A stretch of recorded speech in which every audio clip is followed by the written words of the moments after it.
CPI Narayana sir ఏది చేసినా అది రచ్చరచ్చాయి రాళ్ళు ఇసురుకునే కాడిపోతుంది. సిపిఐ పార్టీ వల్లనే కాంగ్రెస్ గెలిచిందని నిన్న నారాయణ సార్ చెప్పినట్టు ఫుల్ మీల్స్ వార్తలు ఫుల్లుగా ప్రచారమైనాయిగా. ఇక అవన్నీ తప్పుడు వార్తలు అని కీమా కొట్టినట్టు కొట్టి పారేసి నారాయణ సారు. నేను గట్లేందుకన్నా, నేను అన్నదేంది మీరు చెప్పింది ఏంది, ఇట్లా నేను ప్రచారం చేసేది అని గుస్సాయిండు. నిన్న నేను విలేకరుల సమావేశం మాట్లాడుతున్నప్పుడు వచ్చిన వార్త కొద్దిగా అబద్దాలు దారి తీసుకుంది. అందుకే నేను వివరణిస్తున్నా.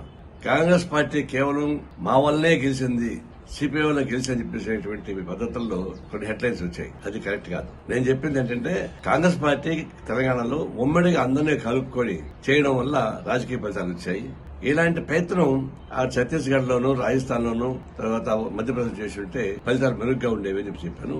అది వాస్తవం మీద నేను నిలబడి ఉన్నా. అందువల్ల ఇది ఉమ్మడి వ్యూహం, అందరినీ కలుపుకోవడానికి చేసేటువంటి ప్రయత్నం కేంద్రం నుంచి రాష్ట్రం నుంచి కూడా అసలు ప్రయత్నం చేయనాయి. రాష్ట్ర కాంగ్రెస్ పార్టీ అందరిని కలుపుకొని చేయడం ద్వారా వచ్చే ఫలితంగా మేము భావిస్తాం తప్ప కేవలం సిపిఐ ఒకటే గెలిపించని చెప్పేసి చెప్పడం అనేది అది అపార్థాలు దాల్సింది. ఆ విధంగా మేము చెప్పలేదు.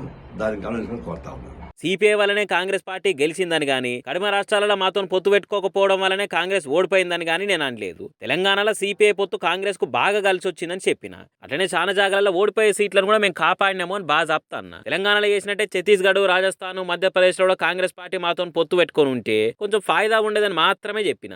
అందులో తప్పేముంది? ఒక కూటమి దోస్తు పార్టీగా మంచి చెడ్డలు చెప్పే బాధ్యత మా మీద లేదా అని అన్న నారాయణ సారు. ఇక దాన్ని కింద మీద రోస్ట్ చేసి నేను అన్ని మాటలు అన్నట్టు చూపెట్టి ఎటో తీసుకుపోయిరు అని గరమైండు. ఇప్పుడు మళ్ళా చెప్తున్నా, సిపిఐతో పొత్తు పెట్టుకున్న వల్ల కాంగ్రెస్ కు ఫాయిదా అయితే జరిగింది, కానీ మొత్తం కాంగ్రెస్ పార్టీ గెలిపే సిపిఐతో అయిందన్న నా ఉద్దేశం కాదు. అర్థం చేసుకోరే అని ఫుల్ క్లారిటీ ఇచ్చేసిండు సారు. ఇక ఇదిట్టుంటే నారాయణ సారి నడమ బిగ్ బాస్ షో మీద పడి షో చేసేటోళ్లను నాగార్జున సార్ ను గట్టిగా నడుచుకుంటున్నాడు. ఇప్పుడే కాదు, సీజన్ 1 నుంచి కూడా నారాయణ సార్ ఎందుకో బిగ్ బాస్ మీద పడ్డాడు. అసలు అది బిగ్ బాస్ ఇంకేమన్నా అని అనరాని మాటలు గట్టిగానే అని దాని ఎంబటే ఆపేయాలని డిమాండ్ కూడా చేసిండు. కానీ ఆయన మాటలు ఎవరు పట్టించుకోలేదు. ఇక మొన్న బిగ్ బాస్ కంటెస్టెంట్ల కార్ల అద్దాలు, ఆర్టీసీ బస్సుల అద్దాలు వల్ల కొట్టి రచయిసిరిగా కొందరు దాని మీద కూడా మళ్ళీ పారి గట్టిగా వేసుకున్నారు నారాయణ సారు. ఇక ఇసంటి పనికి మాలిన పనులు జరుగుతాయని నేను బిగ్ బాస్ వద్దనేదని గుస్సాయిండు. అట్లనే పనుల పని ఆర్టీసీ ఎండీ సజ్జనార్ సార్ కూడా 2 సురుకులు పెట్టిండు. ఆర్టీసీ బస్సు అద్దాల వల్ల కొడితే సజ్జనార్ సార్ వార్నింగ్ ఇచ్చిండుగా. ఇక దాన్ని మెన్షన్ చేసిన నారాయణ సారు తప్పు పట్టవలసింది, చర్యలు తీసుకోవాల్సింది బిగ్ బాస్ షో నిర్వాహకుల మీద సూచన చేసిండు. సరే, ఈ బిగ్ బాస్ ముచ్చట ఎట్లున్నా కాంగ్రెస్ గెలుపులో సిపిఐ పాత్ర మీద అయితే క్లారిటీ వచ్చిందిగా అందరికి. ఇక సలవాడు నాయనా.